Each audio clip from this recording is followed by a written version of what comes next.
Bonsoir et bienvenue dans la série Les Guerres Invisibles, une production 100% indépendante réalisée par l'agence d'information Citizen Light. Notre média peut offrir une liberté de parole à ses invités uniquement grâce à nos 2000 abonnés qui nous permettent d'être indépendants. Nous tenons à les remercier une nouvelle fois pour leur soutien, car c'est grâce à eux que nous existons. Notre série Les Guerres Invisibles tente de mettre en lumière les innombrables agressions que nous subissons tous et qui sont malheureusement souvent inconnues de la plupart d'entre nous. Certains acteurs et certains intérêts font tout ce qui est en leur pouvoir pour rendre imperceptibles ces attaques contre la vie. Dans ce nouvel épisode, nous allons parler d'une pollution potentielle qui provoque beaucoup de débats sur la toile et qui est ridiculisée par les organes officiels, les médias de masse ou les fact-checkers. Géo-ingénierie et chemtrail, croyance ou réalité ? Nous allons tenter de répondre à cette question avec nos 3 chercheurs indépendants. Tout d'abord, Claire Orion, bonsoir. Bonjour, bonsoir Renaud. Merci à vous d'être présente sur le plateau de Citizen Light. Vous êtes... C'est un plaisir vraiment partagé. Vous êtes fondatrice de l'ACEPICA, qui est l'association citoyenne pour le suivi, l'étude et l'information sur les programmes d'intervention climatique et atmosphérique. Vous êtes aussi animatrice en astronomie, conférencière et enseignante. Et vous avez commencé vos recherches sur la géo-ingénierie au milieu des années 90, il y a donc déjà près de 30 ans. Non, je n'ai pas commencé, mais sur la géo-ingénierie, j'ai commencé en 2002, quand j'ai commencé à voir des chemtrails. D'accord, en 2002. Merci. En revanche, j'avais d'abord fait des recherches sur les soleil et climat. D'accord, donc depuis, on va dire... Du soleil sur le climat en général, voilà. La météo solaire. Donc depuis près de 25 ans, vous vous intéressez à cette question-là. Ah, par contre, oui, depuis 2002. Merci à vous pour votre présence sur le plateau. Nous avons aussi la chance d'accueillir Vincent Souchot. Bonsoir. Bonsoir. Merci à vous d'être présent. Vous êtes donc un chercheur indépendant sur la question de la géo-ingénierie et en particulier sur les chemtrails depuis 10 ans. Vous êtes un ancien élève de Sciences Po et vous êtes actuellement consultant et coach professionnel. Exactement. Merci à vous d'avoir traversé la France pour être sur le plateau de Citizen Light. Et nous avons enfin le plaisir d'avoir avec nous Sylvie Rulkowski. Bonsoir. Bonsoir. Merci à vous d'être avec nous. Vous êtes fondatrice et présidente de l'association Ciel Voilé. Votre association fait un travail de recherche et d'information à la fois sur la géo-ingénierie, sur la manipulation du climat et sur la destruction du vivant. Vraiment, merci à vous de prendre ce temps-là parce que nous sommes sollicités depuis des mois et des mois par les internautes, nos abonnés, pour aborder cette question de la géo-ingénierie et des chemtrails, un sujet complexe et sensible. Et donc, grâce à vous, ce soir, cela va être chose faite. D'ailleurs, nous allons faire 2 émissions sur le sujet. Là, pour planter un peu le décor et avant de commencer à rentrer dans le vif du sujet, j'aimerais faire un tour de table assez rapide pour vous expliquer quelle a été votre motivation, quel a été le déclencheur qui a fait que vous êtes intéressé à la question de la géo-ingénierie et que vous avez consacré donc maintenant de nombreuses années de recherche sur ce sujet, même parfois créé des associations. Sylvie, si vous voulez commencer. Oui, en 2008, pas loin de chez moi, vers 8h du matin, j'étais en voiture et j'ai vu un quadrillage à basse altitude que je n'avais jamais vu. Alors on a la base d'Orange à une 40aine de kilomètres, mais je ne m'expliquais pas ce phénomène et en fait j'allais à une conférence toute la journée et ça m'a beaucoup perturbée. Et le soir, j'ai téléphoné à un pilote à la retraite que je connais et il m'a prononcé le mot magique que je n'avais jamais entendu, chemtrail. Et à partir de là, j'ai observé le ciel très régulièrement. Et voilà, j'ai continué parce que je pense que il est fondamental que les gueux, que toutes les personnes, si elles voient quelque chose et qu'on leur dit non, vous ne voyez pas ce que vous voyez, il faut se poser des questions et donc je me suis posé des questions. Ça fait un sujet qui est très peu abordé, ou en tout cas, quand il est abordé, c'est d'une manière pour le décrédibiliser. Vincent Souchot, quel a été le déclencheur? Pourquoi vous avez eu envie d'être présent avec nous sur ce plateau? Quelle est votre motivation à étudier cette question des chemtrails? Alors, d'abord, la première fois que ça s'est produit pour moi, c'était il y a 10 ans. D'accord. Où, très tôt le matin, il y avait un morpion géant dans le ciel, vous savez, 2 lignes dans un sens et 2 lignes dans l'autre. Tout à fait. Et ça m'a tellement interloqué que j'ai commencé à faire des recherches à ce moment-là et trouver sur Internet, sur Google, sur YouTube, des choses qui étaient à ce sujet. Et à partir de là, moi j'en étais déjà à ce moment-là à 7 ans de recherche sur toutes les tentatives de mise en esclavage de l'humanité. Je parle de Agenda 21, puis Agenda 2030, le grande réinitialisation du WEF. Des notions sur lesquelles on va revenir dans la seconde émission, donc, au cas où que certaines ne connaissent pas forcément ces références. Tout d'un coup, il y avait les chemtrails, et je n'en revenais pas. À partir de ce moment-là, j'ai commencé à faire des recherches personnelles, à filmer, à prendre des photos, et à faire des recherches constantes pour comprendre ce qui se passait et qui était derrière. Et d'ailleurs, vous nous avez transmis des photos en amont de l'émission, que nous allons présenter, des vidéos aussi, que vous avez pu observer chez vous, qu'on pourra commenter dans la première partie. Et vous, Claire Orion, qu'est-ce qui a été le déclencheur? Quelle est votre motivation pour faire des recherches sur cette question très spécifique des chemtrails et de la géo-ingénierie? Je crois que c'est quelque chose que j'avais... quand je les ai vus, quand j'en ai vu pour la première fois, en fait, il y a eu 2 premières fois. Il y a eu une première fois, c'était au Québec, le 26 décembre de 99, pendant qu'ici ça soufflait, vas-y. J'étais dans un village qui s'appelait Saint-Adolphe, et je vois pour la première fois de ma vie 2 avions qui volaient fort bas et qui ont fait et chacun une énorme traînée persistante d'un bout à l'autre du ciel. L'après-midi, je rencontre une fille française qui vivait là-bas, qui me dit oui, depuis 1995, on a ça, c'est très inquiétant. Voilà, donc elle me parlait des épandages déjà. Puis après on est rentré en France, j'ai vu la tempête, j'ai oublié. 16 mai 2002, je mets le nez à la fenêtre vers 15h de l'après-midi. Waouh, là c'est le vrai frisson, ça y est, j'ai dit ça y est, ils attaquent. J'avais oublié l'épisode du Québec, ça m'est revenu après. Là, je descends chercher mes enfants à l'école, je dis aux autres parents, vous avez vu? Ouais, oh, c'est des essais militaires. Tout le monde a oublié. Ça n'a jamais cessé depuis. Jamais cessé. Les jours où il y en a pas, c'est rarissime. Donc j'ai observé depuis, j'observe, et l'idée m'est venue en 2005 de créer une association, ça m'a flashé dans la tête, donc l'association citoyenne pour le suivi, l'étude et l'information sur les programmes d'intervention climatique et atmosphérique. Je voulais surtout pas induire justement quelque chose de... c'est pas un projet séduit du tout, parce que c'est le voile, c'est très bien aussi. Mais le fait d'induire du voile, on était plusieurs, on s'est dit, ça va pas... ce qu'on veut, c'est le ciel bleu. Bon, il y en a qui avaient créé des associations, ciel pur, ciel machin. Il y a très peu qui ont survécu. Il y a que nous. Et d'ailleurs, on est liés, puisque au début, t'adhères avec Cipica et... Donc on voit que tous les 3, ce qui a été le déclencheur, c'est des observations personnelles en fait. C'est en regardant le ciel que vous vous êtes posé des questions, et ça a été pour vous, vous avez ouvert la boîte de Pandore, on pourrait dire, et ensuite vous avez passé des années, 10, 20, 25 ans, à faire des recherches sur le sujet. Et c'est ça qui est intéressant pour nous de vous accueillir ce soir, c'est que c'est un sujet très compliqué, et donc il faut l'aborder avec un maximum de rigueur pour pouvoir sensibiliser les gens sur cette question-là, mais avec des éléments, des références vraiment sérieuses. Parce que la géo-ingénierie, c'est vraiment extrêmement sensible, comme je le disais. Ça déchaîne souvent les passions, on le voit dans les médias, sur la toile, et on peut lire tout et son contraire. Vraiment, la contradiction est permanente, ça crée des dissonances, ça crée de la confusion, et ça nous encourage trop souvent à refermer la porte directement, sans questionner vraiment leur existence. En tout cas, moi, ça a été ma posture pendant de nombreuses années. J'en avais entendu parler dès 2010, mais avant de préparer cette émission, au final, je n'avais pas tiré de conclusion sur l'existence. D'ailleurs, je ne donnerai pas forcément mes conclusions personnelles. Mais ce soir, on va vous essayer de proposer un échange apaisé, sourcé, ce qui est très important, et aussi pédagogique, pour pouvoir être accessible au plus grand nombre. Et donc, nos 3 invités, vous avez une excellente connaissance du sujet, au vu des années de recherche que vous avez fait dessus. Vous avez fait, ça c'est moi qui le dis, vous avez abattu un travail titanesque de veille documentaire. Vous m'avez transmis une quantité de ressources pour préparer cette émission qui est colossale. J'ai pas pu d'ailleurs tout étudier. Et donc, vous avez agrégé des centaines de références, d'études, de témoignages, et vraiment des sources de qualité. Et donc, on va dans un premier temps tenter de comprendre, de comprendre de quoi nous allons parler, de définir le sujet tout simplement, pour éviter les confusions les plus courantes. Ensuite, nous allons prendre un peu de recul en étudiant l'histoire de la géo-ingénierie des années 60 jusqu'à aujourd'hui. Et dans un dernier temps, on va essayer de synthétiser du mieux possible les preuves qui permettent de confirmer ou non l'existence des chemtrails. Voilà. Donc, comme je le disais, on fera une seconde émission sur le sujet parce que le sujet est tellement vaste et complexe qu'on pensait que c'était important de prendre le temps avec vous pour pouvoir aborder cette question en profondeur et non pas rester de manière superficielle sur un contenu informatif qui n'était pas suffisant. Donc, pour commencer à définir de quoi on parle, parce qu'aujourd'hui, peu de gens nombre de personnes n'ont jamais entendu parler de chemtrails, de contrails, de géo-ingénierie, d'épandage aérien. Pour de nombreux citoyens, c'est des termes inconnus. connu. Et donc on va essayer déjà de définir ce qu'est la géo-ingénierie au sens plutôt officiel du terme.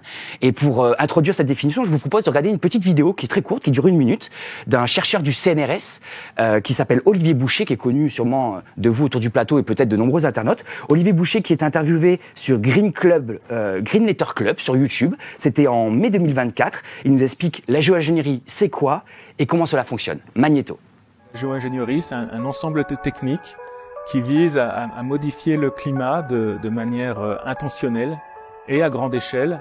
Ça peut être fait avec des avions qui vont injecter du dioxyde de soufre. Si on le fait à l'équateur, il faut aller minimum à 20 km, peut-être 25 km. On sait qu'on va refroidir, mais on sait aussi qu'on va altérer le climat dans certaines régions. Il y aura des gagnants et des perdants. Ça peut avoir des conséquences sur les moussons. Si pour une raison X ou Y, ou un conflit géopolitique ou quoi que ce soit, on arrête cette injection d'aérosol dans la stratosphère, au bout de, disons, 5 à 10 ans, on a retrouvé à peu près 70 à 80% du réchauffement qu'on a évité. Et donc là, effectivement, ça serait un scénario assez catastrophique.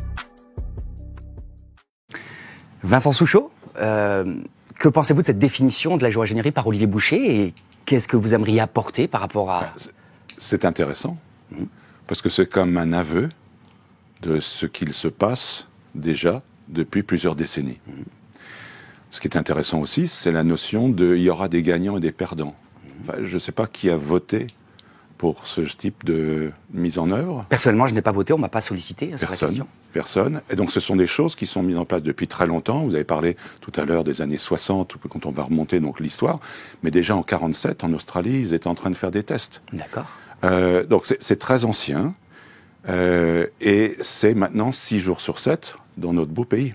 Et c'est pas seulement dans notre pays, c'est principalement dans les pays dits occidentaux, mais c'est même à travers le monde. Et donc, avec une notion que des scientifiques du monde entier qualifient de...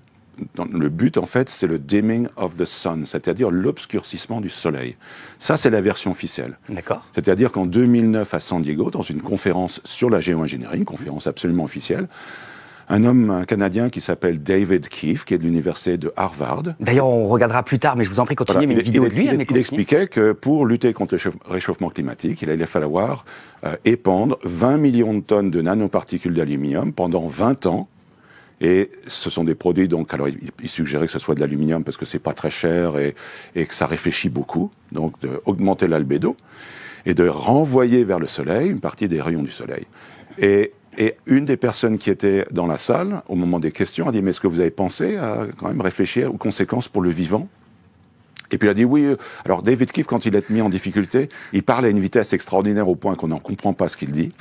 Et il a fini par dire « Bah oui, peut-être qu'on se rendra compte dans le temps que c'était une grosse connerie. »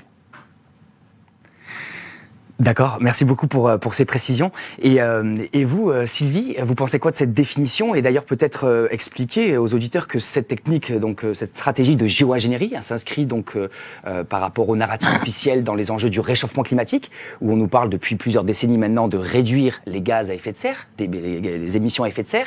On nous parle aussi parfois, plus rarement, mais du stockage du carbone et du CO2. Et donc là, c'est une troisième stratégie qui serait utilisée, donc ça serait l'obscurcissement du soleil. Voilà. En fait, ce monsieur Olivier Boucher a participé au rapport du GIEC sur les nuages depuis 1999. Tout à fait. Et donc là, au début de la vidéo, il n'est pas dit pourquoi on veut intentionnellement modifier le climat, et après il évoque l'idée du réchauffement climatique. Ce n'est que depuis le réchauffement climatique qu'on parle de géo-ingénierie. Avant, on modifiait déjà le climat, notamment aux États-Unis, c'était complètement légal, payé par des communautés de communes ou des États. Par exemple, au Colorado, pour qu'il y ait à coup sûr de la neige en hiver, ou le brouillard, ou arrêter des pluies, ou en provoquer. Et tout ça, c'est de la modification du climat. Donc, en général, c'était fait avec des petits avions parce que c'était à une petite échelle. Mais la géo-ingénierie aux États-Unis, ça n'a rien à voir avec la modification locale du temps, parce que ça peut partir d'une côte à l'autre, et il y a des avions qui font des allers-retours comme ça. Alors que la modification du temps, par exemple au Colorado, c'est seulement pour le Colorado. Et donc, Rosalind Peterson, qui est intervenue en 2007 sur le sujet à l'ONU, faisait cette distinction et alarmait déjà sur le fait que pour l'agriculture, ça a des effets catastrophiques. Voilà. On va bien évidemment revenir sur tous ces effets catastrophiques. Voilà. On va essayer de voir d'abord quels sont tous les éléments qui nous permettent de savoir si les chemtrails existent. Et vous, Claire Orion, par rapport à cette définition d'Olivier Boucher, est-ce que vous voulez rajouter quelque chose? Est-ce que vous êtes en accord avec sa définition assez... Alors, Olivier Boucher, on s'est rencontrés en visio il y a une douzaine d'années avec Saskia Messager, qui faisait partie de l'Axipica à l'époque, avec laquelle aussi on a rencontré David Keith à Londres en 2010. Où elle s'est entretenue avec David Keith, et on a le relevé, enfin l'enregistrement. C'est pas un enregistrement, c'est un script de l'échange. Sur notre site, oui, il suffit d'aller sur le site de l'Axipica, de taper Royal Society, voilà, on était là, ils organisaient des congrès ouverts au public, de même que après Olivier Boucher, on l'a revu, alors c'était en 2012-2013 qu'on a dû s'entretenir avec lui en vidéo, bon, on voit qu'il a évolué, il a intérêt, parce que voilà, il intègre petit à petit. Donc vous voyez une évolution dans le discours de chercheurs du CNRS d'aujourd'hui, Olivier Boucher, que vous montrez sur la vidéo aujourd'hui, et l'Olivier Boucher avec lequel on s'est entretenu en 2012-2013, oui, il a pris le jargon pour introduire pour en parler un peu plus fluidement, de manière plus fluide, parce que c'était vraiment Boucher à ce moment-là. Et là, on voit leur tactique pour dire oui, mais ça n'existe pas, on va faire ça dans le futur, et puis le problème c'est le réchauffement climatique. Or, je veux d'abord insister là-dessus. Premier effet, ça réchauffe. Les traînées, quand ils épandent au-dessus quand il y a de l'épandage quelque part, immédiatement, ça crée un effet de serre local, et ça dessèche les sols. C'est-à-dire que tous ces sels de barium, d'aluminium, parce qu'on a fait des analyses, on en reparlera peut-être, aspirent, pompe la flotte, pompe l'humidité, et les sols se dessèchent. Ça, je l'ai constaté, le premier truc que j'ai constaté en 2002. Les sols, moi qui jardine depuis l'âge de 20 ans, le sol, il se dessèche. Vous voyez une évolution aussi. Mais ça a été radical. Premier effet constaté, dessèchement des sols. Donc, cette humidité, elle est en suspension dans l'atmosphère, et même Olivier Boucher ou n'importe qui pourra pas me contredire, la vapeur d'eau est l'agent numéro 1 de l'effet de serre sur notre belle planète Terre. Tout à fait. On a étudié la question il y a quelques semaines avec 2 émissions sur le réchauffement climatique, et les experts présents confirment vos propos. Oui, c'est 60 à 80% selon qu'on tient compte des nuages ou pas. Mais la version officielle, c'est au contraire, c'est pour lutter contre le réchauffement climatique. Mais alors pourquoi ce réchauffement climatique? Pour augmenter l'albédo, si j'ai bien compris. C'est dans le discours officiel. Eh ben oui, mais après, alors quand il fait froid, que c'est bien couvert, au contraire, effectivement, on a un effet frigo. Là, ça marche leur truc, ça renvoie les rayons du soleil, donc il fait plus froid. Argument numéro 1, qu'on leur a soumis justement au CNAM, au CNRS, en 2014, où il y avait le CNRS, pareil, il y avait organisé un colloque ouvert au public. Vous vous êtes rendus? Où nous sommes rendus, et c'était sur les modifications à grande échelle de la planète. Il y avait il y avait 3 volets, dont un sur la géo-ingénierie. Et donc on a soumis cet argumentaire, à savoir, vous prétendez lutter contre d'abord, vous êtes le CNRS, vous êtes scientifique. Comment se fait-il que vous n'observiez pas et que vous ne comptiez pas? Parce que nous, on est basé sur, on compte les avions, et on voit qu'ils sont trop bas pour des avions de ligne, et en plus ils font des traînées. On a appris avant qu'on était petit que les traînées, c'était que si l'avion était très très haut, et puis elles n'étaient pas persistantes. Et puis si on les compte, enfin, vous savez compter, vous êtes scientifique, non? Mais c'est ça qui est intéressant. On va voir au cours de ces missions, en fait, que nous, en tant que citoyens, en fait, on peut faire un travail d'observation, et en fait, on peut participer à répondre à cette question sur l'existence ou pas des chemtrails, et aussi agir indirectement en ayant conscience des enjeux. Mais pour rester encore bien sur le sujet, parce que, oui, je vous en prie, un dernier point. Le deuxième argument, c'était justement sur le réchauffement. Vous prétendez lutter contre le réchauffement climatique à cause du CO2. Mais si on empêche les rayons du soleil de passer, comment les plantes font-elles pour transformer le CO2 en oxygène ? Il n'y a pas de problème de CO2 s'il y a le soleil. Voilà. Donc, c'est tout. On leur soumet ces deux arguments, voilà, qu'on soumet aux scientifiques officiels, qu'on paye avec nos sous pour nous raconter des mensonges. On en a marre. D'accord. Et donc pour bien comprendre, parce que c'est vrai que c'est un terme qui est très peu connu, hein. Géo-ingénierie, donc le principe c'est de travailler sur l'obscurcissement du soleil, vous nous disiez Vincent Souchot, et donc en fait on va injecter des particules dans l'atmosphère, c'est ça ? Oui, alors c'était intéressant, je reviens à cette conférence vraiment très instructive de San Diego en 2009, où le même David Keefe expliquait donc, pour lutter contre le réchauffement climatique, la meilleure solution c'était d'épandre des nanoparticules, notamment d'aluminium, parce que c'est pas cher, et puis que ça peut être chargé dans les avions. Il précisait, à ce moment-là... C'est pas cher, mais les conséquences sont dramatiques pour la santé. Pas cher financièrement, on parle de financier, là. Et qu'ils avaient déjà parlé, donc lui et son équipe, ils avaient déjà parlé à l'industrie aéronautique, et que c'était facile de retrofit les avions. C'est-à-dire de faire revenir l'avion qui existe déjà, qui a peut-être 10 ans, 15 ans, et de l'équiper de tout ce qu'il faut pour que les produits puissent être épandus. Donc, quand on poursuit un petit peu les recherches, on comprend que les produits, ils sortent par des tuyères placées en aval des moteurs. D'accord. Et donc, ils sont épandus dans le souffle des moteurs. D'accord. Ok.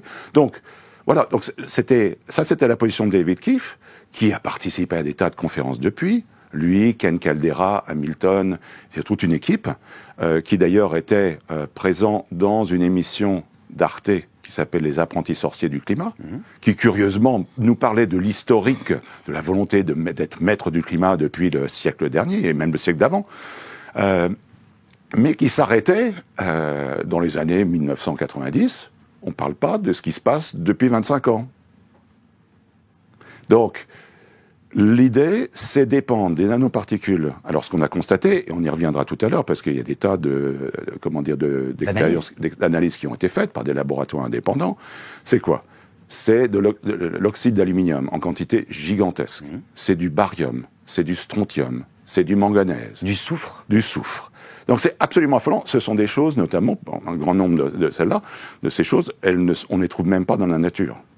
Ou en quantité infime. Et là, ce sont des quantités gigantesques. Et d'ailleurs, la géo-ingénierie est née d'un événement climatique particulier en 1815. Hein, j'ai vu ça en préparant l'émission. Où en fait, c'était un volcan, c'était l'éruption du volcan Tambora, qui en fait avait provoqué pendant de nombreux mois en fait tout un voile au niveau de l'atmosphère, et qui a fait qu'en 1816, on avait appelé ça l'année sans été, tellement les cendres de ce volcan avaient provoqué un phénomène similaire à la géo-ingénierie. Vous confirmez cette origine de cette technologie ? Voilà. Après, ils ont relevé l'éruption du Pinatubo en 1991, et là, ça a beaucoup alimenté leur... parce que là aussi, ça a créé... il y en a peut-être pas eu autant qu'en 1815, mais ça a quand même enveloppé la Terre des particules rejetées. Ça a créé un léger refroidissement, très léger, de 0,1 ou 0,2 degrés sur la température globale. Et qui est très difficile à mesurer, d'ailleurs. Pour justifier le fait de faire de l'épandage. En épandant des produits comme ça, on va pouvoir baisser la température globale du globe, parce qu'il y a un réchauffement climatique. Il faut revenir sur pourquoi il y a ce réchauffement, pourquoi cette panique du réchauffement climatique. En fait, qu'est-ce qui cause, quelle est la cause de ce qu'on a. Bon, maintenant on en parle. Bon, il y en a encore qui parlent de réchauffement, de modification, changement. Jusqu'à il y a quelques années, on parlait vraiment de réchauffement, parce qu'il y a un facteur réchauffant, mais il n'est pas non plus. Il y a les facteurs naturels. Moi, c'est un peu mon créneau. Voilà, faire la distinction entre les facteurs naturels et les facteurs anthropiques. Il y a bien un facteur anthropique, mais c'est surtout pas celui qu'on nous dit. Et le vrai facteur anthropique, justement, il fallait le cacher, et il fallait inventer quelque chose pour que tout le monde y croie, et en faire une nouvelle religion, hein. Parce que c'est le truc le plus qu'on constate le plus, et on l'a vu à la Royal Society, c'était vraiment une religion, le réchauffement climatique dû au CO2 émis par nos activités civiles. Aujourd'hui, quand vous recevez votre relevé bancaire, on vous dit même l'estimatif de CO2 consommé à travers votre consommation. Mais pour les auditeurs qui sont étonnés de cette compréhension du réchauffement climatique, je les encourage à regarder nos 2 émissions avec 6 invités différents sur cette question-là. Et évidemment, ça s'inscrit directement avec les enjeux autour de la géo-ingénierie. J'aimerais aussi qu'on déconstruise peut-être avec vous, Sylvie, je sais pas, une confusion qu'il pourrait y avoir entre la géo-ingénierie qui travaille plus sur la météo au niveau local et la géo-ingénierie qui travaille plus au niveau de grands territoires, voire à l'échelle monde, par rapport au réchauffement. Est-ce qu'on peut faire un lien entre ces deux techniques, ces 2 stratégies? Est-ce qu'il faut au contraire les distinguer pour comprendre la question de l'existence ou pas des chemtrails? Donc, comme on l'a dit tout à l'heure, ce terme n'est apparu que suite au réchauffement climatique, au dit réchauffement climatique. Et la presse... En 65, la première fois j'ai vu la première mention de ce terme-là, mais je vous laisse continuer. La presse, en fait... entretient la confusion. Par exemple, récemment, dans un journal de Provence, on avait... un agriculteur empêche la grêle de tomber sur ses vignes, c'est de la géo-ingénierie. Non, ce n'est pas de la géo-ingénierie, parce que les moyens mis en œuvre et celui qui le fait, c'est minuscule. Les budgets de géo-ingénierie relèvent d'États, voire d'organisations plus grandes comme l'OTAN. Dans le film Bye Bye Blue Sky de Patrick Pazin, il fait un voyage dans un pays de l'Est et il constate que quand le pays adhère à l'OTAN, en cadeau, la géo-ingénierie et les chemtrails arrivent en même temps. En fait... il y a une confusion qui est voulue en fait entre cette stratégie de météo à niveau local et ces enjeux au niveau monde. Ce sont des volumes qui sont absolument pas comparables. Et on parlait de d'où viennent ces matières. Donc un des chercheurs scientifiques qui a fait des articles là-dessus a comparé tous ces métaux, notamment l'aluminium, le barium, le strontium, et à comparer ce qu'on trouve dans les eaux de pluie et ce qu'on trouve dans les cendres volantes de charbon. Alors, d'où viennent ces cendres volantes? En fait, dans les usines à charbon, ça s'échappe. Et dans les pays européens, mais la législation a changé régulièrement, c'est tellement toxique, c'est comme un concentré de toxicité, ce qui s'échappe. Ce qui tombe, non, mais enfin, est conservé, mais ce qui s'échappe dans l'air est extrêmement toxique. Donc, dans les cheminées, on a mis des précipitateurs, comment ça s'appelle ? Le terme m'échappe, mais enfin pour capter ces particules. Une sorte de filtre, on pourrait dire. Oui. Ce sont des filtres, oui. Précipitateur électrostatique. Merci. Et donc, ça fait dans l'industrie, dans le monde entier, des millions de tonnes de ces cendres qui, comme les déchets nucléaires, posent problème. Et donc, une manière...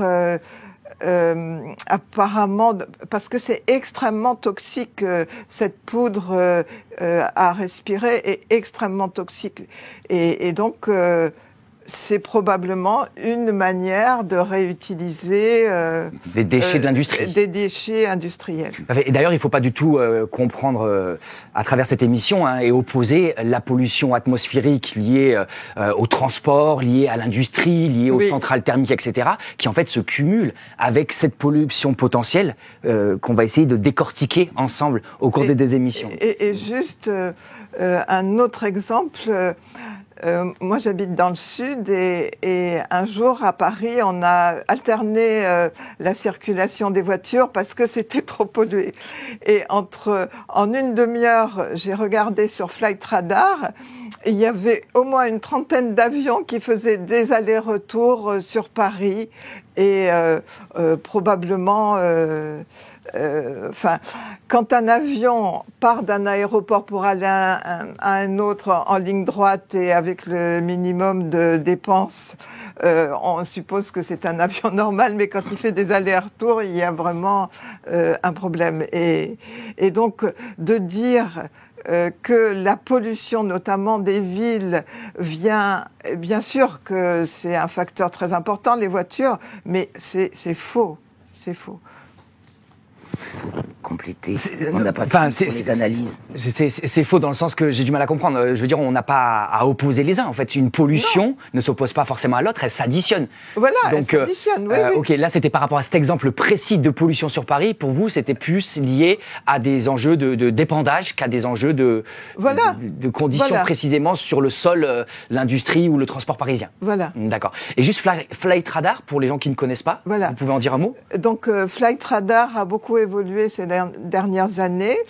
Moi, je l'ai regardé à l'époque en 2012 et en fait, ça permet de suivre le trajet d'un avion. Normalement, on donne son départ, on donne son arrivée, on donne aussi son activité, c'est-à-dire qu'il y a des codes, ça s'appelle le squawk, et le code correspond à une activité, si c'est du fret, si ce sont des voyageurs. Et en fait, pendant un vol, un avion peut changer d'activité. C'est comme ça que certains c'est assez étonnant. Ont une action militaire et puis après deviennent du fret ou voilà. Donc c'est un site qui cartographie, enfin qui fait une photographie en instantané du trafic aérien. Oui, sauf que à l'époque, si on voyait en instantané, donc là aussi ça a été une découverte. La première fois que j'ai regardé Flight Radar, je ne savais pas comment ça marchait. Et puis j'ai vu un avion italien, militaire, qui pendant 2 heures, et je suis restée 2 heures devant l'écran, a tourné au-dessus de Carcassonne. Et qu'il a fait plusieurs jours de suite. Et donc, à l'époque, les vols étaient enregistrés, on pouvait les revoir. Maintenant, je crois que ça a changé. Et en fait, il y a un tas d'astuces informatiques que Flight Radar utilise pour ne pas montrer le vol réel. Si on le voit seconde après seconde, c'est peut-être le vol réel, mais si on voit ce qui est donné au final, c'est une ligne droite où il n'y a pas d'aller-retour, par exemple. D'accord, donc il y a des modifications des trajets, donc des formes de manipulation sur l'application. J'avais une question pour Vincent, mais Claire, vous vouliez réagir rapidement à l'intervention, enfin rapidement. À 2 trucs. Déjà, Flight Radar, ce qu'on peut faire aussi, c'est il y a des avions qui n'ont pas de transpondeur et qu'on voit passer dans le ciel. Ceux-là, ils sont pas répertoriés par Flight Radar. C'est le degré 1 d'utilisation de Flight Radar. Je pense que ce sont des transpondeurs qui ne sont pas répertoriés par le système classique, mais ils en ont un autre. Par l'aviation civile, parce que Flight Radar. Donc transpondeur, pour les gens qui connaissent pas, transpondeur. Et c'est le truc émetteur. L'appareil qui permet comme le GPS. C'est comme le GPS qui permet de voir la position d'un appareil. Oui, qui indique vitesse, altitude, qui indique l'origine donc du vol, l'aéroport de départ, l'aéroport vers lequel l'avion se déplace, et puis lorsqu'on va sur c'est Flight Radar 24, adresse exacte.org, et puis lorsque l'on clique sur un avion, parce que j'invite vraiment tous nos téléspectateurs à regarder, parce que c'est même passionnant, et de se rendre compte que dans certaines zones, il n'y a pas beaucoup d'avions, puis dans d'autres, c'est chargé comme c'est pas possible. Et donc on clique sur un avion qu'on peut pouvoir passer. Moi, je l'ai fait une fois, il y avait un avion qui était en train de commencer à épandre, et puis, donc, il a commencé, moi j'habite près de Genève, il a commencé à épandre au-dessus du Salève, à la verticale du Salève. J'ai sorti mon ordinateur, j'ai cliqué, il y avait un seul avion dans le ciel, il était 6h30, 7h du matin. Et puis, il a cessé d'épandre à la verticale du col de la Faucille. Et c'était un avion de Air Mauritius qui partait donc de Maurice et qui allait se poser à Paris. Et donc, on connaît aussi la compagnie. Parce que lorsqu'on clique sur l'appareil, donc c'est un petit symbole jaune, eh bien, on voit la compagnie, on voit le type d'appareil, et on a toutes sortes d'informations. Donc j'invite vraiment à tout le monde à regarder, je trouve ça passionnant, et pas seulement d'ailleurs en rapport avec les épandages, simplement de voir l'activité aérienne qui est considérable. C'est ce qui permet de communiquer avec les tours de contrôle, pour les avions. Également, mais c'est un moyen pour nous, qui ne sommes pas dans les tours, de savoir ce qui se passe avec un avion. Enfin, le transpondeur permet de le transpondeur, bien sûr, pardon. avec les tours de contrôle. Ouais. Sachant que l'aviation militaire a ses trucs spéciaux et n'est pas captable sur les transpondeurs civils. D'accord, donc sur Flyrider 24, on n'a accès qu'aux transpondeurs et aux avions civils, et on n'a pas accès donc aux avions militaires. Qui est répertorié comme civil. Après, on a pu se rendre compte justement que certains avions civils étaient affrétés par des armées, et comme dit Sylvie, qu'ils changeaient tout d'un coup d'étiquette de... Et puis il y a tous ceux qui passent sans être répertoriés. Et encore un tout petit truc, c'est que justement, Flight Radar, ça je l'ai observé plusieurs fois, tu vois passer un avion, il te identifie effectivement un avion de ligne à 12 000 mètres au-dessus de toi. L'avion que tu vois passer, il fait une grosse traînée, il est à 4 000, 5 000 maximum. Comment vous faites pour savoir ça ? Parce que là, visuellement, si on voit la carlingue de l'avion à l'œil nu, c'est qu'il n'est pas dans les couloirs civils. Donc si on voit distinctement les ailes et le corps de l'avion, si on voit la carlingue, si ça fait plus qu'un petit point invisible, c'est que l'avion, il n'est pas dans les couloirs civils, il est en dessous. Donc le Flight Radar repère bien un avion, et il peut très bien y avoir un avion à 12 000, et puis juste en dessous, il y en a un qui en profite pour répondre. C'est astucieux, hein. C'est futé, ça. Sylvie ? Les règles de circulation dans l'espace aérien européen ont changé ces dernières années, et déjà il faut savoir que les avions de l'OTAN sont prioritaires dans l'espace aérien européen. Et je voulais dire autre chose, et que le civil et le militaire collaborent. Ils sont ils sont maintenant dans les mêmes bureaux. Enfin, peut-être pas partout, mais dans les mêmes bureaux. En 2012, j'ai parlé à une contrôleur aérienne.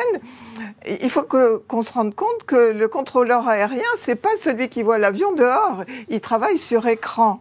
Et quand un avion traverse un couloir, ils n'ont accès qu'à leur couloir, et que ça n'est pas prévu, ils demandent aux militaires. En tout cas, c'est ce qu'elle m'a dit à l'époque. D'accord. Voilà.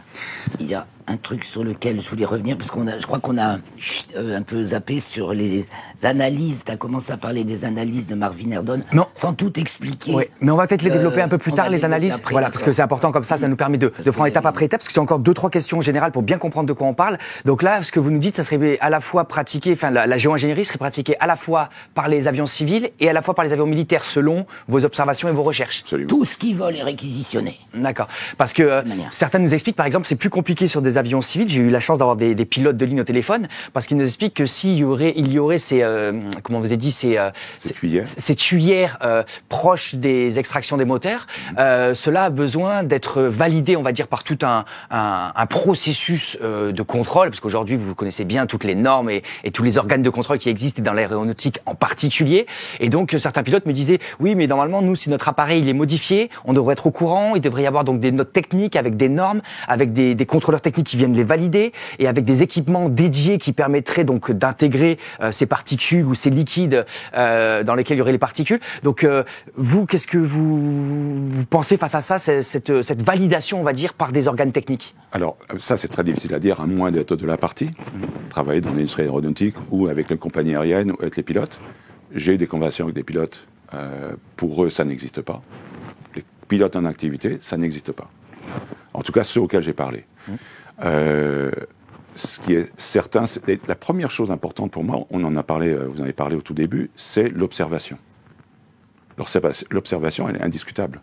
Et ce qu'il faut bien préciser aussi, c'est que ce n'est pas parce que des avions ont été équipés qu'ils épandent tout le temps et tous les jours.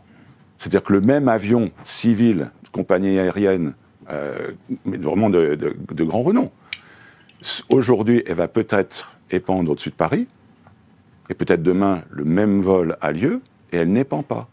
Et les épandages qu'on a pu constater, ce sont des épandages avec une précision militaire. J'insiste bien, une précision militaire. Et on a parlé à l'instant des transpondeurs, et beaucoup d'observateurs sont convaincus que c'est le transpondeur qui permet de déclencher et d'arrêter l'épandage. C'est-à-dire que c'est pas le pilote qui s'amuse à dire « Ah bah tiens, on est au-dessus de Turin, on va épandre ». Non, l'avion arrive sur zone, j'emploie un terme militaire, il arrive sur zone et il épand. Et 1 minute, 10 minutes, un quart d'heure plus tard, il arrête d'épandre. J'invite nos téléspectateurs à faire leurs propres recherches, leurs propres observations. Il y a notamment une chaîne YouTube qui est extraordinaire, qui s'appelle, c'est du nom de son auteur, qui s'appelle Mike Decker, D-E-C-K-E-R. On mettra d'ailleurs le lien sous la vidéo. Il est dans le Wyoming. Ça fait des années qu'il étudie ça. Il a un appareil photo avec un zoom extraordinaire qui lui permet pratiquement, à nous, téléspectateurs, de voir l'identifiant, le numéro identifiant de l'appareil. Et donc il zoome et il dézoome. Donc on voit que c'est un avion d'Air France, un avion de la Lufthansa, un avion de Swiss, Virgin, et j'en passe. Et donc qui épande? Alors lui, il a toujours son téléphone à côté de lui, et donc il a Flight Radar 24, et il montre, voilà, c'est ce vol-là, il était parti de Los Angeles, et il va en Europe. Donc ça permet d'observer ce qui se passe. Et là, on voit très souvent des épandages, mais des épandages de 10, 20, 30, 50 kilomètres. Et ensuite, on voit les produits qui sont épandus. Certains sont tellement lourds que l'on voit que ça fait des espèces de vagues, mais très, très géométriques, comme si les produits étaient en train de descendre dans l'atmosphère. Et puis d'autres, il y a des produits qui s'attirent, et donc qui vont contribuer à cet obscurcissement du soleil. Il arrive même sur des vidéos, et je vous invite encore une fois à chacun de regarder, si c'est un bimoteur, par exemple un Boeing 777, il y a un moteur qui épand d'une couleur, par exemple blanc, et l'autre marron ou noir. Donc c'est clairement deux produits différents. C'est difficilement justifiable par la version officielle. C'est difficilement justifiable, oui. Et on peut pas penser que c'est la simple combustion qui crée des cristaux de glace derrière l'avion. Pour qu'il y ait ces cristaux de glace qu'on regardait, qu'on voyait quand on était enfant. Moi, je me souviens, pendant les grandes vacances, je me mettais dans l'herbe, et puis je voyais les avions passer au-dessus. C'était un tout petit doigt blanc qui suivait l'appareil. Et pour qu'il y ait ce petit doigt blanc, il faut être au moins à 8000 mètres d'altitude, il faut être à moins 40 minimum, et il faut qu'il y ait 70 à 80% d'hygrométrie. Donc ça, c'est très intéressant. J'aimerais bien que vous le répétiez. D'ailleurs, on va vous montrer une image aussi sur les différentes couches de l'atmosphère, parce que c'est important de comprendre de quoi on parle, parce que souvent, il y a cette confusion entre contrails et chemtrails. Même moi qui ai préparé pendant plusieurs dizaines d'heures la question, j'ai vu tous les débats qu'il peut y avoir autour de cette question-là. C'est un sujet compliqué. Et donc, rappelez-nous, s'il vous plaît, les trois conditions qui permettent, selon la version officielle, d'expliquer les traînées aériennes qu'on voit dans le ciel. Voilà. Alors, les traînées, que quand on les voit, il y en a encore, qui sont des petites traînées, qui sont à peine plus longues que l'avion, et puis elles vont rester dans le ciel, visibles au maximum 30 à 45 secondes, pas pendant 3 heures. Donc, il faut que l'appareil vole à au moins 8000 mètres d'altitude, 8, 10 000, 12 000. Il faut que la température extérieure soit au moins de moins 40, ça peut être moins 40, moins 45, moins 50, on le voit quand on est dans l'appareil, souvent on a les informations qui nous disent, voilà, il fait moins 42 à l'extérieur.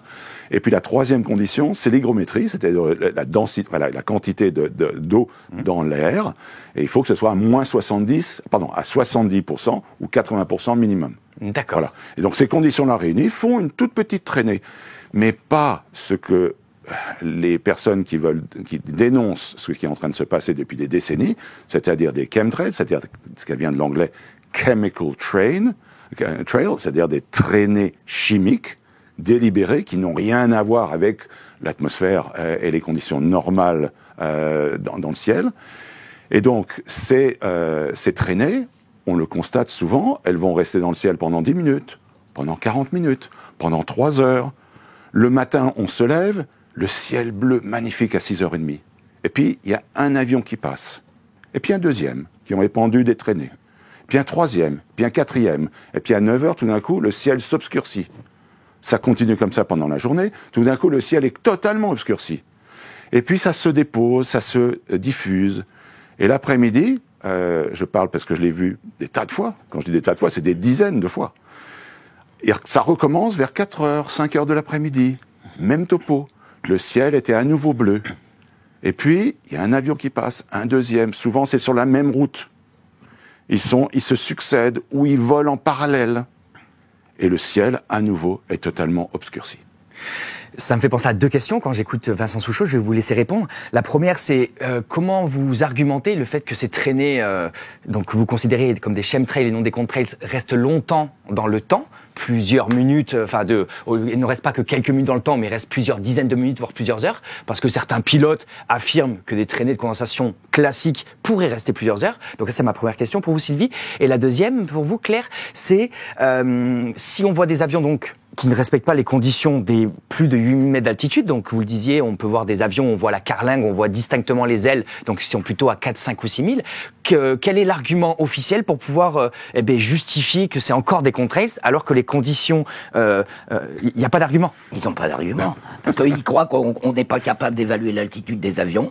Ils sont peut-être pas capables, nous, on fait un petit calcul facile, hein, taille apparente, taille réelle d'un avion, si on arrive à l'identifier, taille apparente sur le ciel en degrés, voilà, on peut obtenir la distance de l'avion. D'accord. Pas difficile, hein, la formule, on l'a donnée sur notre site. J'ai plusieurs, donc en fait, ils répondent pas à cet d'argument parce qu'ils nous disent c'est les traînées de condensation des avions de ligne.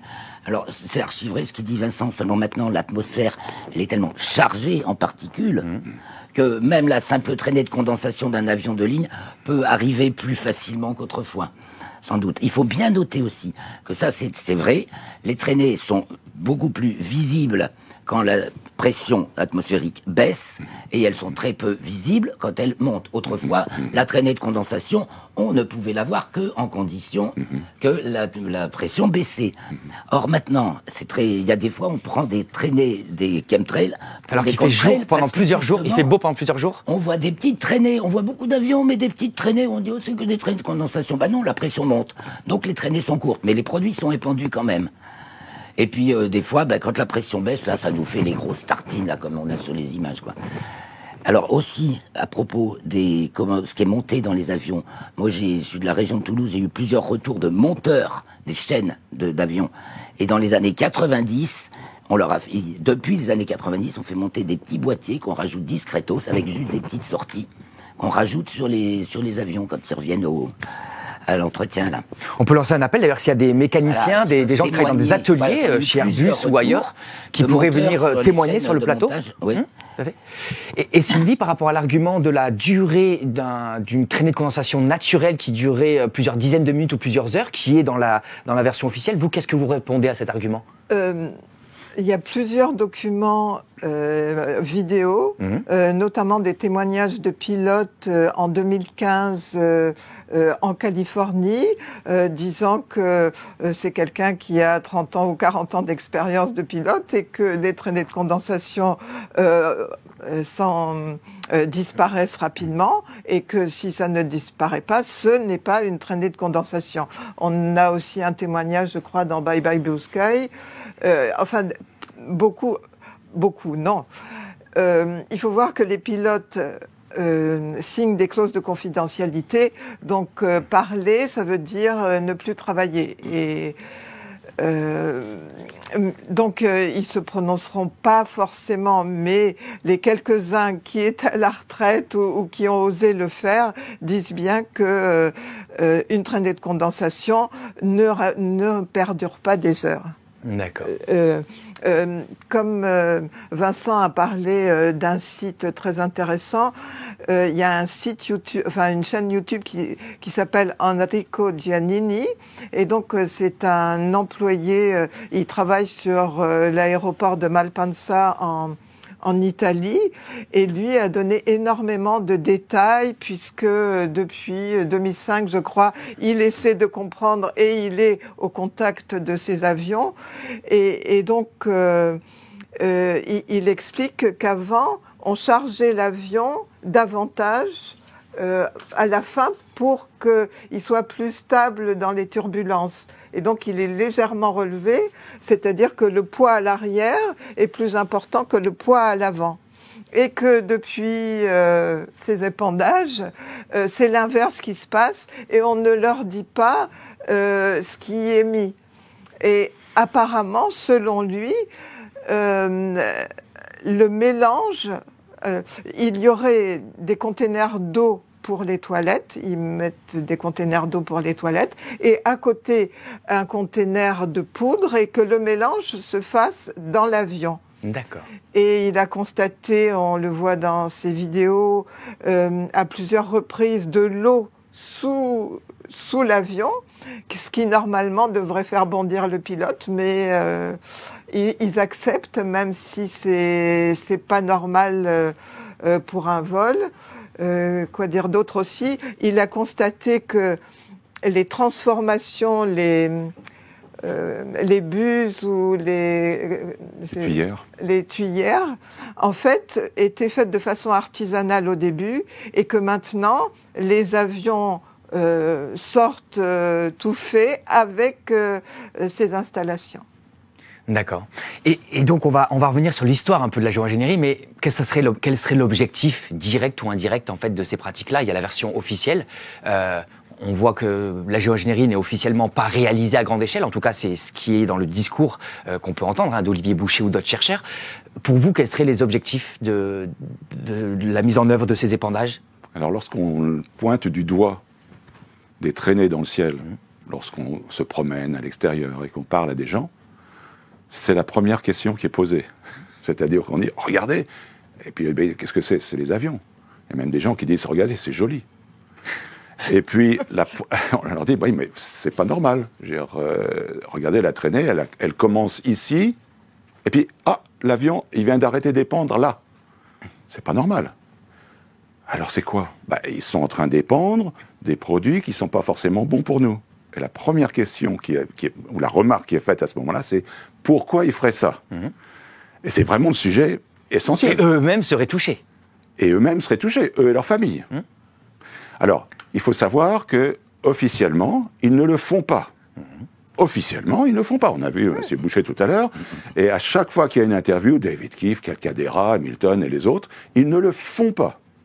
Seulement, nous constatons, quand je dis nous, c'est pas seulement nous trois, nous constatons depuis plus de 20 ans que ça a lieu.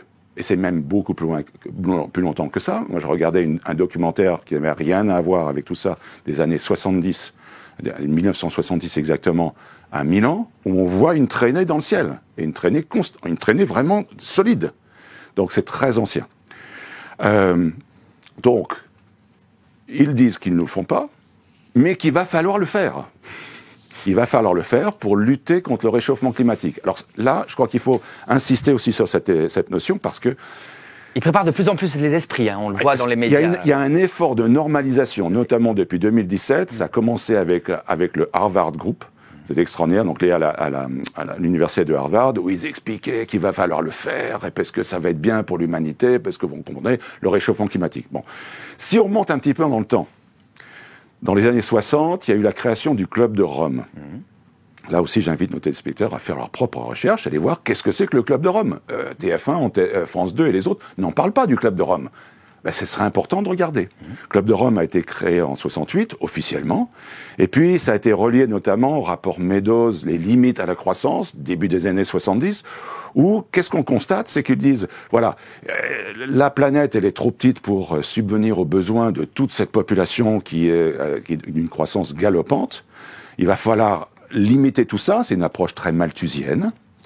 Et puis, la question, c'est comment est-ce que l'on sensibilise l'ensemble de la population que c'est pour leur bien? Il faut le faire, il n'y a pas d'autre solution. Et donc, initialement, il a été question d'utiliser, d'ailleurs, ils l'ont fait, utiliser la notion de refroidissement de la planète. Mais ça n'a pas pris. Ça, c'était les années 70. Tout à fait. On disait, ça allait être la glaciation, c'était terrible. On a même vu des unes de presse de l'époque. Mais oui, absolument. Et donc, mais ce qui est intéressant, donc Club de Rome et rapport Meadows, c'est de se dire, on n'a pas trouvé mieux que le climat pour sensibiliser le monde et fédérer l'humanité. Et donc, dans la foulée... On pourrait dire que c'est positif de fédérer l'humanité autour... c'est bien, mais c'est bien, c'est magnifique. Ça fait presque penser à 1984 et George Orwell, à savoir qu'il y a toujours un ennemi commun. Donc, on est ensemble, face à l'ennemi. Il n'y a plus le bloc soviétique, donc le climat... Exactement. Donc là, ça a été réchauffement. Ce qui est intéressant, c'est quand on s'intéresse à différentes langues. Moi, j'ai la chance d'être bilingue anglais-français. Aux États-Unis, il n'y a plus de réchauffement climatique officiellement, grosso modo, depuis 2009. Ils sont passés de global warming, réchauffement climatique, à climate change. Pourquoi l'ont-ils fait? Parce que les statistiques, les mesures montrent que c'est plus tenable de raconter, d'avoir un narratif de réchauffement climatique. Donc, c'est devenu climate change, mais il y a un certain retard. C'est comme, vous savez, les turbos sur les moteurs. Il faut un certain temps pour que cette puissance supplémentaire arrive dans nos voitures, sur le moteur. Je dis ça avec humour, parce que l'année dernière, le secrétaire général de l'ONU, M. Guterres, nous a, il nous a affirmé que le réchauffement climatique, c'était fini. Et il était remplacé par le bouillonnement climatique. Global boiling. C'est plus rassurant.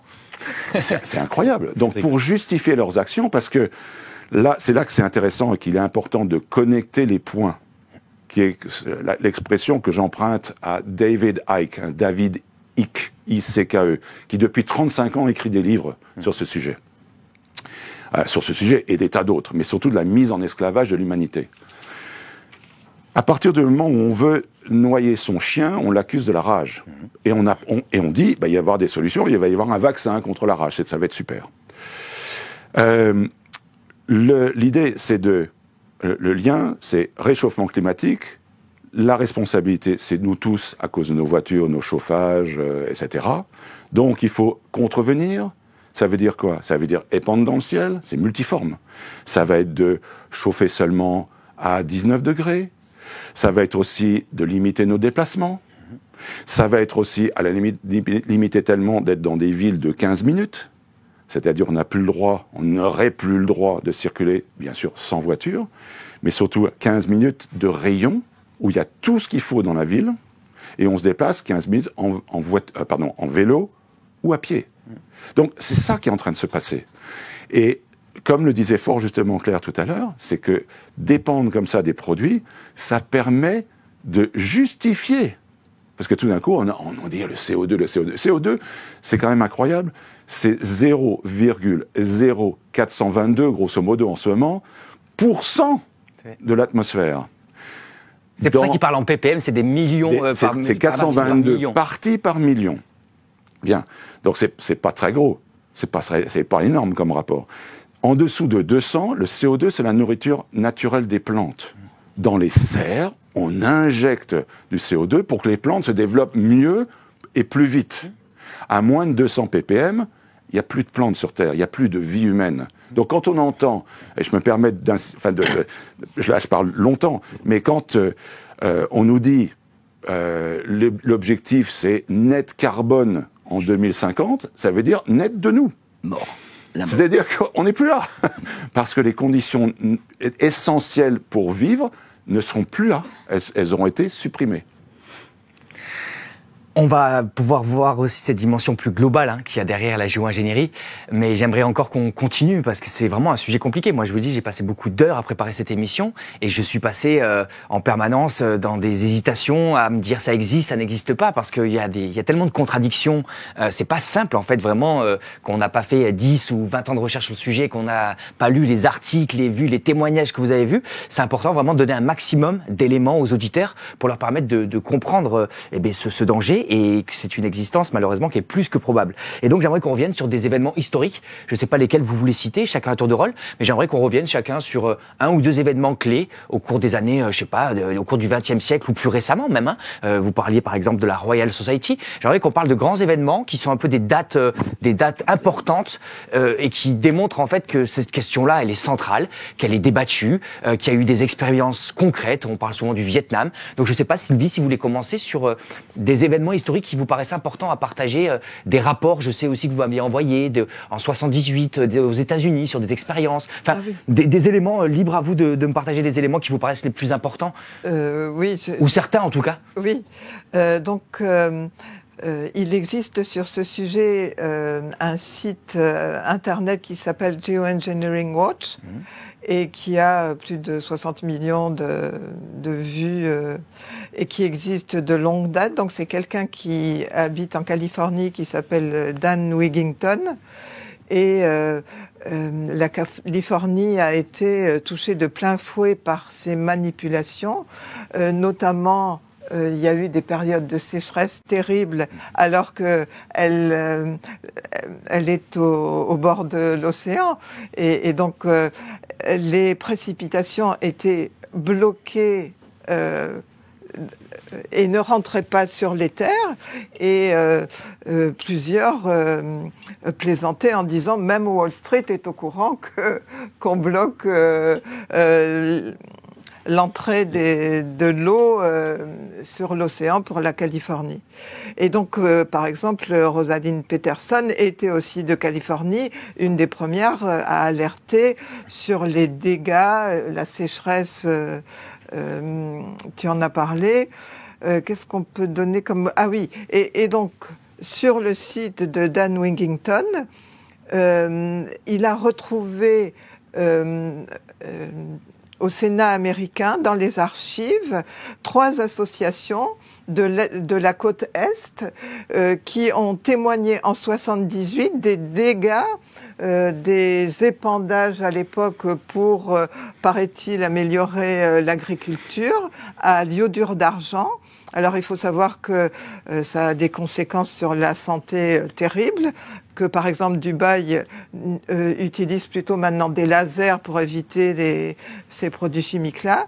Et donc la production agricole a baissé, les précipitations aussi, et la santé des personnes aussi. Enfin, ça date de 78. Donc on se dit pourquoi, avec ces retours, avoir continué. Mais la logique des militaires américains, et pour qui travaillent les militaires américains? Est-ce qu'ils travaillent pour les Américains ou est-ce qu'ils travaillent pour la planète? Moi, quelque chose qui m'a beaucoup choqué aussi, c'est au moment où Van Allen a découvert les ceintures de protection de la Terre, en 1958, eh ben, la première idée a été d'envoyer des bombes nucléaires la même année dans ces ceintures, alors que ces ceintures nous protègent de tous les rayons cosmiques dangereux pour nous.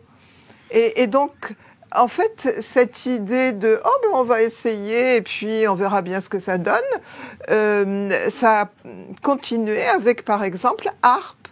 Et ceux qui ont fondé HAARP, c'était dans le même état d'esprit.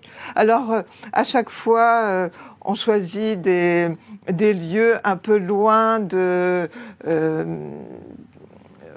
la densité de population, parce que comme ça, il y aura moins d'opposition. Et puis, et puis, on camoufle aussi les projets.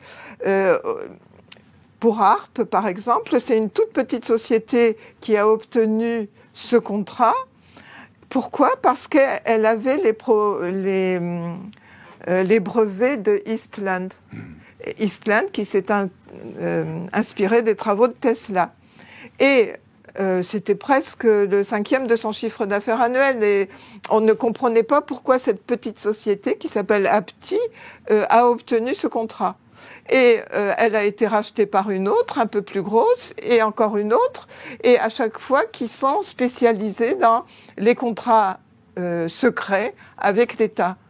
Et on pourrait dire les black projets, c'est-à-dire ceux dont le Congrès ne peut pas suivre la trace. Des projets secrets. Voilà. Et donc, au final, ça a été racheté par Raytheon, qui est un des plus gros contractant avec l'armée américaine. Donc, HAARP, sur le coup, les gens là-bas, à distance, se sont dit mais c'est pas possible, on va poser des questions, on va demander par exemple l'étude d'impact. Est-ce qu'il y a une étude d'impact? En fait non, ou quasiment pas. Et ils ont pu un peu faire parler de ce projet, mais financièrement déjà c'est gigantesque la différence, quoi. Et puis ceux qui sont au sein de cette armée américaine, ah oui, parce que c'est présenté comme un programme de recherche sur les aurores boréales, etc. Sauf que dès le départ, c'était l'exploitation des brevets d'Eastland, et ils savaient très bien ce qu'ils voulaient faire, c'est-à-dire chauffer, envoyer des rayons dans l'ionosphère, qui est la partie la plus haute de l'atmosphère, pour avoir des répercussions à distance, et des répercussions qui peuvent être très graves. Et quand les gens l'ont su, ils se sont opposés, mais c'est difficile. Voilà. Mais je pense que le sujet HAARP mérite presque une émission entière, parce que c'est un sujet très complexe. Oui. Déjà, là, on est sur la géogénérie, les chemtrails. On produit 2 émissions pour essayer de faire un peu le tour de la question. Évidemment, il y a des liens, mais je pense déjà, vu la complexité de la question d'aujourd'hui, je pense que c'est bien qu'on reste focalisé. Mais c'est important de savoir qu'il y a toujours à la fois les épantages de particules métalliques et les ondes. Ça va ensemble. D'accord. Et quel est le lien entre les épandages et les ondes ? Par exemple, on anime ces tas de poussière, en fait. Et peut-être Claire qui avait aussi étudié un peu le lien entre. Là, je peux en parler un peu. Tout à fait. Non, mais rapidement, parce qu'on fera une question, une émission spéciale, mais juste pour qu'on puisse comprendre pourquoi vous avez ouvert la porte de HAARP, parce que c'est vrai que c'est un sujet qui est. Les chemtrails sont sensibles, mais HAARP, n'en parlons pas. C'est lié. Donc, ça et le réchauffement climatique, parce que justement, je pense qu'il a fallu inventer cette grosse gabegie du CO2 à cause d'un réchauffement climatique pour masquer les effets de HAARP. Parce que comme Sylvie vient de le dire, HAARP fait fondre la calotte polaire, donc réchauffement climatique, parce qu'il y a des installations de type HAARP tout autour de l'Arctique. Il n'y a pas que le HAARP des Américains, il y avait le Sura des Russes et S4 des Européens, Japonais, enfin bon. Tout l'Arctique est cerné d'antennes qui, alors, attention, justement, ça travaille en envoyant des rayons gamma, et rayons X, donc ultra haute fréquence, très courte longueur d'onde, avec des petits émetteurs très très petits, avec un maillage très très serré, pour exciter l'ionosphère, qui réagit à 300%, qui amplifie à 300% le rayonnement reçu dans l'ultraviolet. Donc elle renvoie, au lieu de nous, alors elle a le but, elle a l'utilité de nous protéger des rayons, justement gamma et X, qui viennent de l'extérieur. Sinon on aurait tous des cancers de la peau. Voilà, donc on s'amuse à en envoyer, là, on fait des petites impulsions à grand renfort de pétrole et de tout ça du sous-sol, parce qu'il faut quand même pulser, voilà. Et après, on utilise justement son pouvoir réflecteur, elle nous les renvoie, et ensuite on les module en ondes radio, grande longueur d'onde, et on fait varier les nuages, et on fait, ça peut travailler sur le mental. Donc ça permettrait de travailler sur le mental, ça travaille surtout sur la température. Entre autres, un des effets, c'est que ça fait fondre la calotte polaire, qui finalement se fond pas tant que ça. Finalement, ils se sont affolés. C'est pour ça qu'on est passé dans les années 70, effectivement, on parlait du grand refroidissement. Maintenant, on a, à partir de 85, Margaret Thatcher, les mineurs en Angleterre, arrêtez tout, on arrête le charbon parce que ça fait du CO2, ça va réchauffer. On est parti dans l'idée du réchauffement parce que maintenant, HAARP, on avait compris, ça faisait fondre. D'ailleurs, il y a un exemple, mais alors flag, l'Antarctique. En Antarctique, il y a une base HAARP, relais HAARP américain, dans la zone américaine depuis 1999. L'Antarctique ne fond pas, enfin ça c'est un article de 2009, on constatait que l'Antarctique ne fondait pas, sauf autour d'un seul endroit, autour de la base américaine, où c'est qu'il y a un relais HAARP. Mais pourtant, ça rayonne sur des champs beaucoup plus importants que sur une zone géographique où l'installation est proprement dite installée. C'est planétaire. Là, on a vraiment un effet planétaire. Mais par rapport à la fonte de glace, vous dites qu'il se réalise uniquement autour de l'installation. Oui, pourquoi ça fond l'Arctique? Et donc, ce qui a affolé tout le monde à propos de réchauffement climatique, c'est parce qu'il y en a tout autour. Et il y en a plusieurs, donc ça fait plus d'effets. On fera vraiment une émission. L'Antarctique est assez marrant quand même. C'est quand même très complexe. Et j'ai pas étudié cette question-là. J'avoue que je préfère qu'on fasse une autre émission dédiée à cette question parce que le but c'est vraiment d'arriver avec les éléments les plus clairs et les plus qualitatifs pour permettre aux auditeurs de comprendre. C'est déjà très très dense. Est-ce qu'on pourrait revenir? Oui. Ta question c'était c'est à moi que tu veux revenir. Non, mais je voulais qu'on vienne sur des événements. Ça, justement, pourquoi? Oui, j'étais parti sur des événements historiques, mais vous pouvez dire pourquoi selon vous. Vincent a très bien répondu. Mais au-delà, je crois qu'on arrive dans le paroxysme la stupidité et l'aberration d'une civilisation hyper matérialiste, patriarcale et matérialiste, voilà. Et qu'on est en train de basculer, encore, on va oublier le patriarcat parce que c'est compliqué, mais enfin c'est vrai que c'était lié avec. C'est cette obsession de la science matérialiste, et ça, pour ça la France, on est très très responsable, hein, avec notre création de l'Académie des sciences le jour du solstice d'hiver 1666, on en reparlera, ce sera un autre sujet. Enfin, on a évacué tout ce qui n'était pas... tout ce qui... Toutes les sciences c'est pas les sciences molles, les sciences plus ésotériques, on va dire. Toute la logique métaphysique qui échappe au matérialisme. Voilà. C'est le matérialisme absolu qui a pris le dessus, et on en arrive avec cette volonté de dominer la planète. Voilà. On va reprendre le fil, parce que là, on va rentrer dans des extrapolations qui, je pense, ont aussi leurs limites, ou sont peut-être plus personnelles ou plus subjectives. Hein. Le but pour moi aussi de ces émissions, c'est vraiment d'essayer d'apporter un maximum d'éléments. Et donc, sur l'histoire, est-ce qu'on peut rappeler des événements? Il y a beaucoup de dates. Vincent Souchot, vous avez parlé de 1940 en Australie, mais 47, il y a l'opération Popeye, il y a la convention Edmod. Et avant ça, d'ailleurs, il y a 52 en Angleterre, dans le Devon du Nord, dans une ville qui s'appelle Lynmouth, où il y a eu tout d'un coup des pluies, mais titanesques, et qui ont emporté une bonne partie de la ville. Il y a eu 35 morts, ça s'est produit pendant la nuit. On sait aujourd'hui, on sait déjà depuis plus d'une dizaine d'années, que c'était une opération de la Royal Air Force, qui est expérimentée, qui a donc chargé le ciel de iodure d'argent, et c'était littéralement l'apprenti sorcier. Ils ont forcé sur la dose, et tout d'un coup, c'est des torrents qui tombaient du ciel et qui emportaient les maisons. Donc ça, c'est une date importante. Aujourd'hui encore, il y a la bien-pensance britannique dit « mais non, c'est pas du tout ça, il y a eu vraiment un orage très important, et c'est ce qui a eu ces conséquences-là ». Si on va plus loin, plus près dans le temps, il y a eu le Vietnam, l'opération Popeye. Qui est assumé d'ailleurs. Alors qui est complètement assumé, qui n'a pas été véritablement forcément validé par le président Johnson, mais que les militaires ont mis en place. Ça consistait en quoi? Ça consistait à essayer d'endiguer les efforts de descente des Viet Cong, donc le Vietnam du Nord, de descendre vers le sud, avec tous leurs engins militaires, en faisant quoi? Simplement en épandant notamment de la iodure d'argent et en créant une véritable mousson qui faisait que les véhicules s'embourbaient. Ça, c'est grosso modo, là, c'est pas seulement le Vietnam, c'est le Laos, c'est le Cambodge, 67, 71, 72. Ils l'ont fait sans cesse, et ça leur permettait aussi, comme ils le font très souvent, d'expérimenter leurs nouvelles technologies. Il y a eu plus près de nous, l'année dernière, Dubaï. Dubaï qui reçoit la quantité d'un an de pluie. En une journée. En une journée. Et Dubaï n'est pas prêt pour ça d'ailleurs, parce qu'il n'y a pas d'évacuation de l'eau quand il y a autant d'eau qui tombe d'un seul coup. Je trouve que ça interpelle, ça mène quand même à se poser des questions. Pourquoi à Dubaï? Et on sait très très bien qu'ils avaient des projets d'épandage pour amener de l'eau à différents endroits, pas seulement les golfs. Ils travailleraient d'ailleurs sur de l'électricité aussi maintenant, pour éviter certains effets rétroactifs négatifs.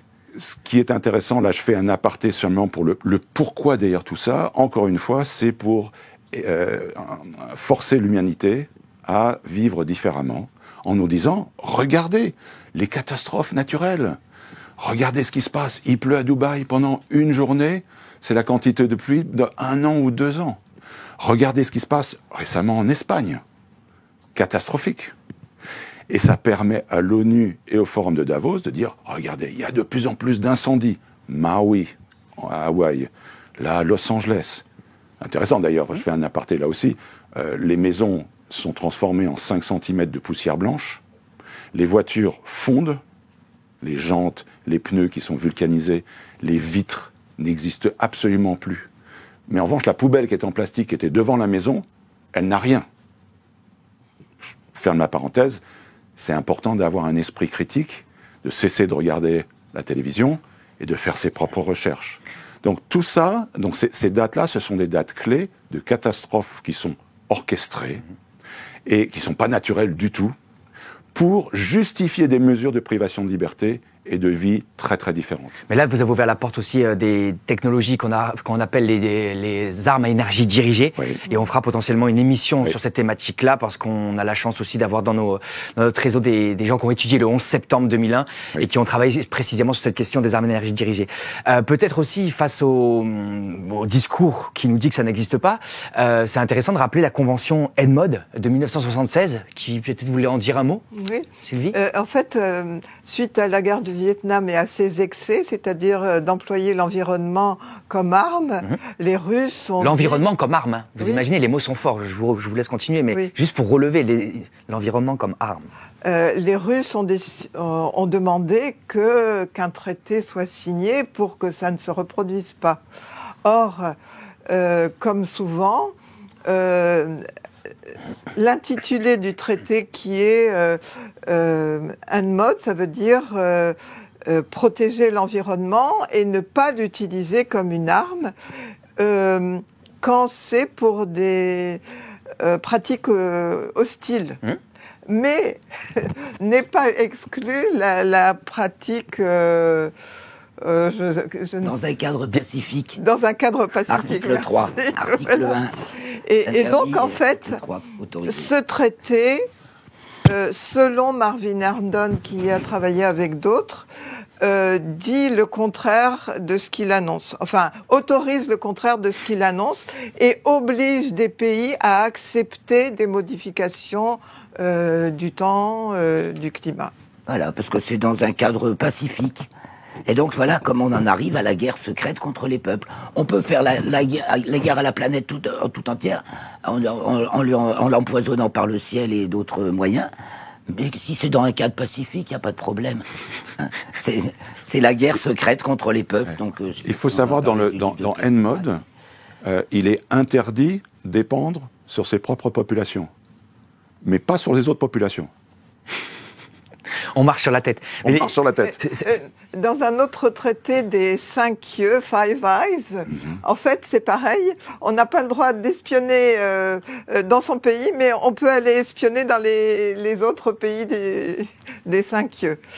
Et on tombe vraiment sur, on tombe de haut quand on lit des parties de cette convention, donc qui, pour interdire dans l'usage de ces armes, ils disent carrément que ça permettrait de conduire à des phénomènes tels que des ouragans, des raz-de-marée ou des modifications des conditions climatiques. Mais voilà, on parle d'ouragans et de raz-de-marée aussi. On les voit. Donc on ouvre la porte quand même à des armes climatiques, l'environnement qui est usé comme arme. C'est encore une boîte de Pandore qui est dur à entendre. Et il faut savoir qu'il y a un document américain de l'armée américaine, l'armée de l'air américaine, qui date de 1996, qui s'appelle, en anglais, Owning the Weather, être maître du climat, et The Weather as a Force Multiplier, donc le climat comme une force multiplicatrice.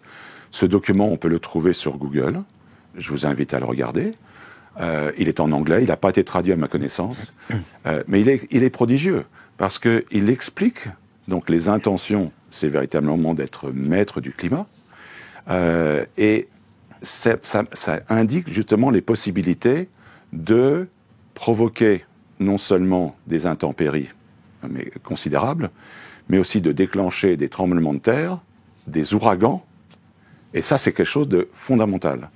Donc c'est pas comme si les catastrophes naturelles dont on nous parle sont toutes sauf naturelles. Toutes sauf naturelles. Et ça me fait penser à Yuval Noah Harari. Vous savez, la muse de Klaus Schwab du Forum de Davos. Hein, donc Harari qui disait « Le rêve de tout tyran, à travers l'histoire de l'humanité, c'est de contrôler sa population. » Le souci qu'avaient ces tyrans, c'est qu'ils n'avaient pas les armes pour les contrôler. Et maintenant, nous avons ces armes. C'est difficilement audible pour nous, citoyens. Et d'ailleurs, dans ce même rapport que vous citez, on peut vous montrer à l'écran certains extraits que j'ai traduits tout simplement, où on parle quand même de termes inondés, les lignes de communication, on parle de refus, excusez-moi, c'est un peu petit, mais voilà, de refuser l'eau douce, ou en tout cas de provoquer des sécheresses, de perturber les communications radars, de désactiver et de détruire les ressources spatiales, d'augmenter la dissimulation. Enfin, en tout cas, c'est des termes qui font froid dans le dos et qui montre un décalage en fait à ce à quoi nous avons accès en termes d'information. Nous, citoyens, nous ne pensons pas qu'aujourd'hui les États, les avancées technologiques, les armées sont en capacité en fait de faire tout ce qu'ils sont en capacité de faire. Ça nous paraît de la science-fiction. On a l'impression d'être dans un film hollywoodien, alors que dans les faits, c'est des rapports des années 90. On parle déjà de ces technologies comme existantes. Et lorsqu'ils en parlent, c'est qu'elles existent déjà. Vous aviez parlé aussi d'un témoignage du vice-président US Lyndon B. Johnson. À l'époque, avant qu'il soit président, donc avant l'assassinat de John Fitzgerald Kennedy, il y a des images extraordinaires. Je ne sais pas si vous les avez, mais elles sont prodigieuses et on peut les trouver facilement. Donc c'est Lyndon B, comme ça, l'initiale de son deuxième prénom, Johnson. À l'époque vice-président, je crois que ça remonte à 1962, il est dans une université et il dit « Celui qui est maître du climat est maître du monde ». Et c'est pas récent, je veux dire, c'est plus de 60 ans, c'est extraordinaire. Donc aujourd'hui, poser la question du contrôle du climat par l'humain, en fait, c'est du bon sens. Et on nous fait parfois, on va vous catégoriser, ou on va vous mettre des étiquettes, des anathèmes pour décrédibiliser vos travaux, vos recherches et vos questions, alors qu'au final, il y a 60 ans déjà, certaines personnes les plus puissantes et influentes de la Terre parlaient de ces enjeux-là. Vous mentionnez à l'instant le 11 septembre. Il y a un document absolument incroyable qui date de l'année d'avant de cet événement, donc l'année 2000, qui s'appelle, donc un document de PNAC, Project for the New American Century, projet pour le nouveau siècle américain, qui constatait quoi? Alors ce sont les faucons américains, qui veulent qu'une seule chose, c'est dominer le monde. Que disait ce document? Il disait que maintenant que l'Union soviétique n'existait plus, c'était l'opportunité pour les États-Unis de dominer le monde sur Terre, sur les mers, sous les mers, dans l'espace, dans le virtuel. Et il y avait même, d'ailleurs, je fais la parenthèse, là c'est le 11 septembre, mais il y avait dans le premier paragraphe de la page 51, une phrase extraordinaire qui disait « La population américaine ne va pas l'accepter facilement, sauf dans le cas d'une catastrophe, je me souviens plus des termes maintenant qui m'échappent, c'est d'un événement catastrophique et catalysant comme un nouveau Pearl Harbor ». Ok, donc les armes, elles existent. Vous allez faire une émission sur le 11 septembre ou plusieurs, tant mieux, parce que là aussi c'est un mensonge absolument caractérisé. Et comme le disait, et qui utilise des technologies, mais très avancées dont on n'a absolument aucune idée. Parce que même la version alternative dominante peut avoir ses biais. Mais on reviendra dessus. Oui. J'aimerais dans l'histoire revenir aussi sur deux éléments importants que vous m'avez transmis en préparant cette émission. C'est tout d'abord un atlas international des nuages qui est fait par l'Organisation mondiale météorologique, qui a évolué, je crois, en 2017. Vous allez m'en dire un mot. Et j'aimerais aussi que l'un d'entre vous me parle d'une organisation qui est née en 2011, d'ailleurs liée à la Royal Society, où vous étiez rendu, Claire Henrion.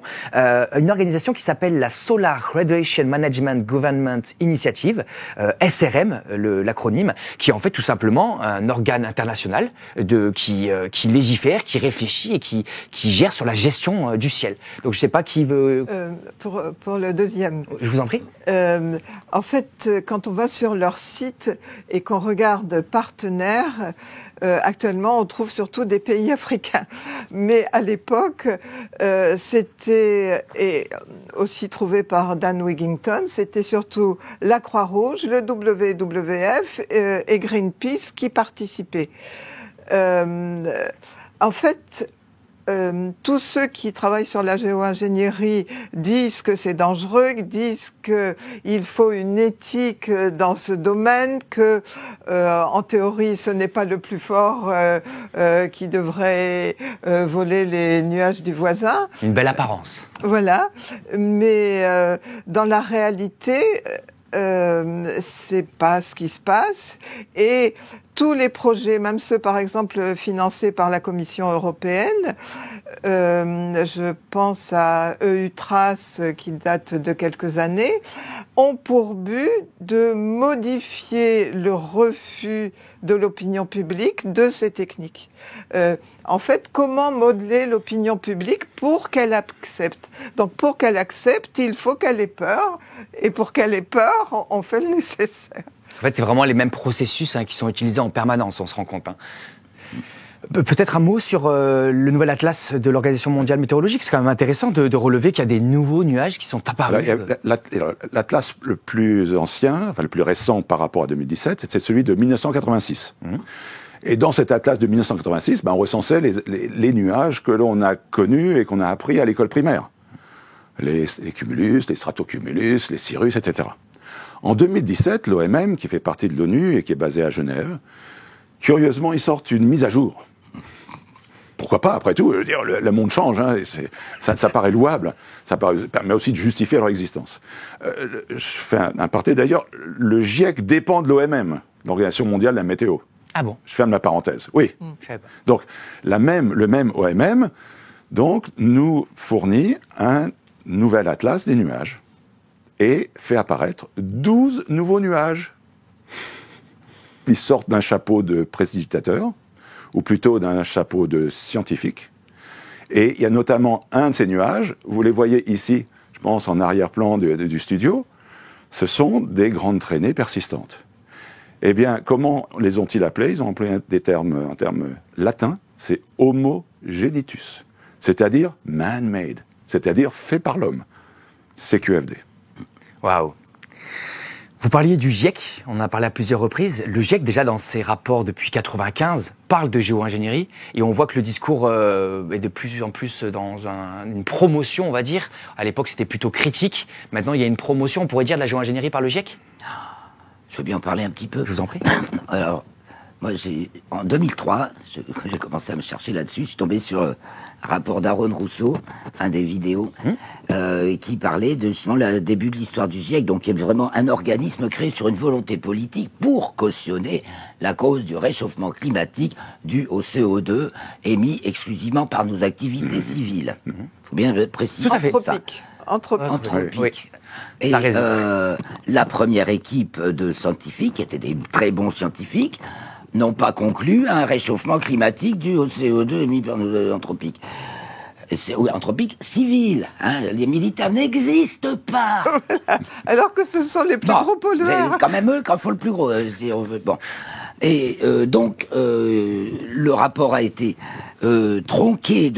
Ils ont voulu garder, les commanditaires du rapport ont voulu garder les noms des scientifiques en contredisant complètement ce qu'ils avaient dit, en enlevant tout ce qui les gênait, et donc ce qui aboutissait par faire qu'ils disaient le contraire de ce qu'ils avaient dit. Donc, les scientifiques en question ont voulu retirer leur signature. Il a fallu qu'ils fassent un procès pour obtenir de retirer leur signature, et ensuite le GIEC a continué avec des équipes de second couteau, comme je dirais, enfin des gentils, petits, bien modelés dans les universités américaines depuis les années 80, où ils ont appris à faire ce qu'on leur demandait à faire. Ce ne sont plus des scientifiques, des chercheurs, ce sont plus des scientifiques de renom. Ceux d'aujourd'hui, ils ont gagné des diplômes dans les universités où on les a bien formatés, et ce depuis les années 80. Voilà, le GIEC, où ça en est. Donc, je me suis... Ouais, enfin bon. Juste un point là-dessus. Il y a une journaliste canadienne qui a fait un livre sur ce sujet en constatant que des responsables de chapitres étaient nommés par, en fait, Greenpeace ou le WWF sans avoir même le diplôme... ce qui est bon. Et ça à répétition, pas occasionnellement. Donc, en fait, WWF et Greenpeace sont des organismes qui volontairement, pour notre sujet, cachent la réalité au public. Merci beaucoup pour ces éléments complémentaires. Et il y a beaucoup de choses à aborder encore. On arrive déjà à la fin de la première émission dans quelques minutes. Mais j'aimerais encore aborder 2-3 points avec vous et vous montrer une petite vidéo qu'on avait préparée, qui est sortie sur France 2, qui était lors de la fête nationale russe, qui est le 9 mai, où Télématin, c'est la vidéo 5 pour la régie, nous expliquait officiellement à la télévision comment les Russes utilisaient la géo-ingénierie. Magnéto. Faire la pluie et le beau temps, le bon terme. Vous avez vu d'ailleurs qu'on vous accueille ici à Moscou sous une tempête de soleil aujourd'hui. Alors, qu'est-ce qui se passe le 9 mai? Le 9 mai, 20 000 militaires environ défilent sur la place rouge et chaque année on peut observer qu'ils défilent au sec. Alors, les Russes La population russe pense que l'armée n'y est pas pour rien et que quelques jours plus tôt, des avions vont dans les nuages pour les disperser ou pour faire pleuvoir juste avant la fête, pour que la fête se passe au sec. L'armée elle-même, on va dire, ne dément pas. Ils n'en sont pas à confirmer, mais ils ne démentent pas. Alors, reportage, où et quand faire pleuvoir, voilà une enquête que j'ai menée avec Irina Golovkova. Décider où et quand il va pleuvoir. Nous sommes à 50 km de Moscou et cet avion, un Antonov 26, remplit une mission surprenante. Équipé de diffuseurs chimiques, il vole dans les nuages et doit y déclencher la pluie. Notre produit est fait pour provoquer la concentration de l'humidité dans le nuage, de telle manière à déclencher la pluie dans une zone précise. Décollage direction les nuages à quelques kilomètres d'altitude. Le cocktail russe, azote liquide et iodure d'argent, entre autres, est prêt. Lorsque la nébulosité détectée est suffisante, le cocktail est diffusé. Parfois, les militaires en rajoutent même une quantité supplémentaire manuellement. Un budget proche de 4 millions d'euros est consacré chaque année à ces opérations. Le problème, c'est qu'en 1986, après la catastrophe de Tchernobyl, les militaires ont fait pareil. Les nuages porteurs de radioactivité ont été percés de manière à ce que les pluies tombent avant d'atteindre Moscou. C'était un plan secret. Les pluies sont tombées largement sur les régions de Kaluga et Tula, c'est-à-dire qu'on a créé artificiellement une barrière, comme un couvercle hermétique, pour protéger la région de Moscou. Pour sauver la capitale et protéger les dirigeants au Kremlin de la radioactivité, l'armée rouge a donc sacrifié des terres, aujourd'hui largement contaminées en Biélorussie ou dans l'ouest russe. L'opération a été reconnue par un des pilotes de l'époque. Voilà, c'est à la télévision française. C'est pas de la spéculation, hein, c'est officiel. La télé l'a dit. C'est étonnant quand même de voir ce type de reportage sur France 2, non ? Oui, c'est étonnant par rapport à ce que l'on entend aujourd'hui. Mais oui, c'est un reportage qui a quelques années déjà. C'est ça. Oui, oui. Donc c'est clair. Relevé, C'est clair. Ce qui est intéressant, c'est que très souvent, c'est comme encore une fois, je reviens à 1984. Le personnage principal, Winston, il travaille au ministère de la Vérité et il modifie les articles de presse du passé. Donc ça, on n'en parle plus aujourd'hui. Mais il s'est passé la même chose aux Jeux Olympiques de Pékin en 2008, où les Chinois avaient annoncé que les épreuves d'athlétisme de la deuxième semaine se passeraient dans un météo vraiment agréable. Il n'y aurait pas de pluie. Il s'est passé la même chose. Tout comme ils ont fait des expérimentations, ils ont fait neiger sur Pékin en plein été. Donc voilà, les technologies existent. Et les technologies, ce qui est intéressant, c'est par rapport aux brevets. C'est militaire tout ça, hein, quand on parle de... Alors mais c'est militaire et civil, c'est-à-dire que les brevets, ils ont été déposés.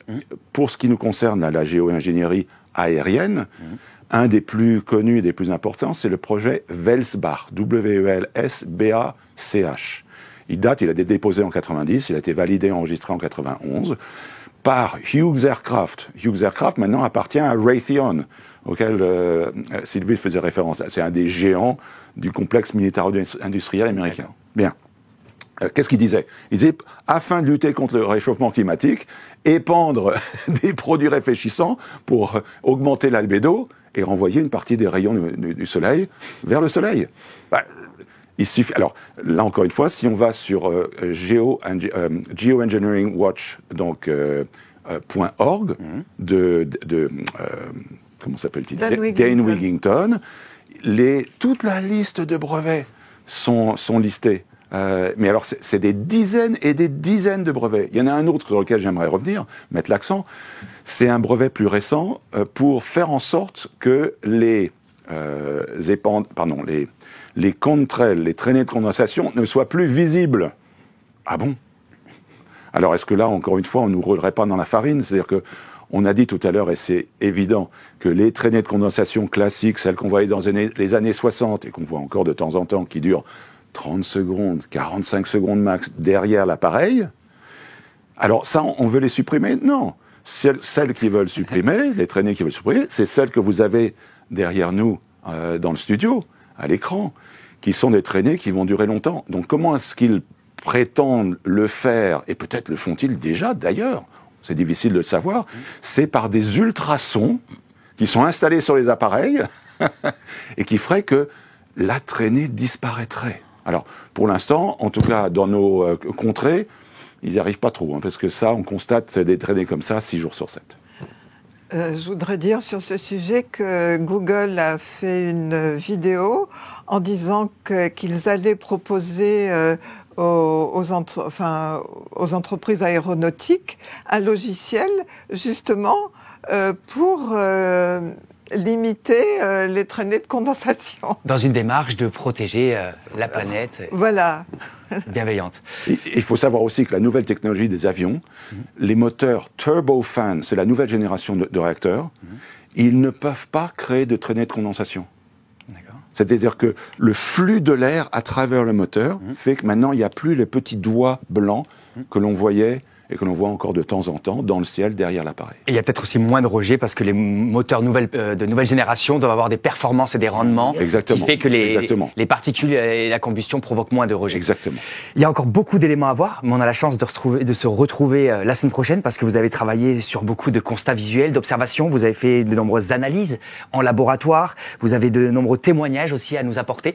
Donc on a bien fait de faire 2 émissions, hein, on n'a même pas abordé la moitié de la première, mais on se retrouve donc la semaine prochaine. Merci à vous d'avoir pris ce temps-là, déjà pour venir nous sensibiliser sur cette question-là. Merci d'avoir pris ce temps depuis des années aussi, à avoir creusé la question. Et je remercie aussi nos abonnés, parce que sans nos abonnés, ces émissions ne pourraient pas exister. On a la chance d'être sur un plateau télé, mais c'est un espace de liberté d'expression, où vous pouvez venir partager librement, en tant que citoyen, sans censure. Je vous l'ai dit en amont de l'émission, hein, vous êtes libre de vos propos. Nous ne sommes pas responsables de vos propos, mais en tout cas, ces espaces de liberté, ils sont nécessaires. C'est pour ça que c'est important de soutenir Citizen Light. Aujourd'hui, nous avons 2062 abonnés précisément. Je regarde le chiffre tous les jours, mais ce n'est pas suffisant. Si vous voulez que Citizen Light continue d'exister, mais surtout qu'on continue à embaucher des journalistes, qu'on puisse faire plus d'émissions, des émissions toujours plus qualitatives, des reportages sur le terrain, et ben en fait, l'information, elle a un prix, parce que une information de qualité, et ben elle appartient pas à des intérêts financiers, elle vous appartient à vous. Donc merci à vous de nous rejoindre, de vous abonner, d'en parler autour de vous, et merci à tous pour ce beau moment partagé et à la semaine prochaine. Merci. Merci. Au revoir. Merci. Au revoir. Au revoir.